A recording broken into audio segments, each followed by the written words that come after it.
Hello and welcome to Gospel Gleanings for this Sunday, February the 4th, 2024. My friends, on this fifth Sunday of Ordinary Time, we hear from the Gospel of Mark, chapter 1, verses 29 through 39.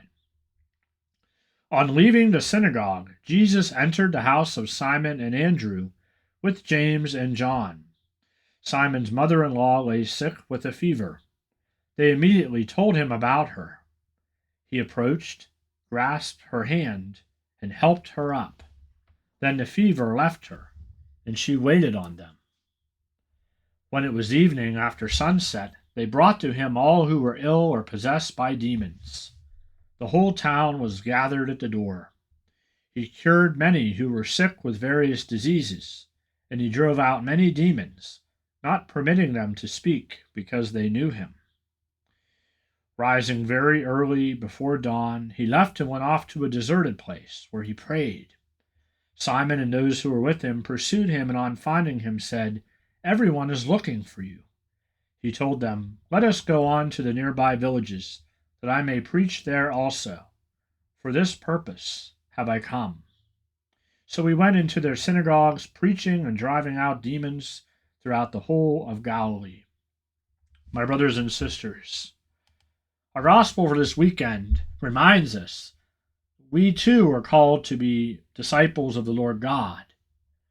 We too are called to be agents of healing and reconciliation and peace. We too are called to carry on the healing mission of the gospel. And the gospel can only heal, my brothers and sisters, if we put it into practice. It is important to announce the gospel of Christ. It is even more important to witness to that by our very lives. How do we do that? Do we do that well? Do we do that intentionally?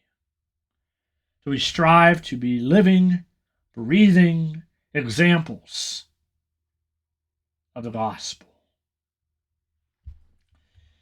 And I think it's also important for us as we go about bringing about healing and bringing about peace in our world that so greatly desires it. We must also, like Jesus, know when to go off to our deserted place, to a time of rest and rejuvenation, a time to commune with the Father as Jesus had done, time set apart. And I think that's good for us to think about, especially as we approach Lent in about less than 2 short weeks. How will we journey with Christ in the wilderness? Will we spend enough time in silence to truly hear what he is telling us? Do we follow Jesus for his miracles alone, for the goodness that he does, or do we know that his grace is sufficient for us? Do we know that Christ is with us even in those moments of loneliness, those moments of doubt, those moments of spiritual warfare? And we can only hear the voice of the shepherd if we quiet ourselves. Therefore, our ministries, while they're important and we should practice them and we're called to practice them, should not take the place of a daily regimen of prayer and reflection. We should not, therefore, worship our ministries, but instead worship the Lord God. When we lose sight of the Lord God, our ministries do not make sense to us. They fail to bear fruit.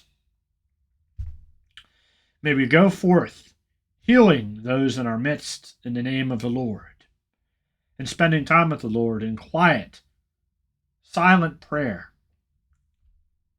Allow the Lord to speak to you in Eucharistic adoration through the sacraments of Eucharist and reconciliation.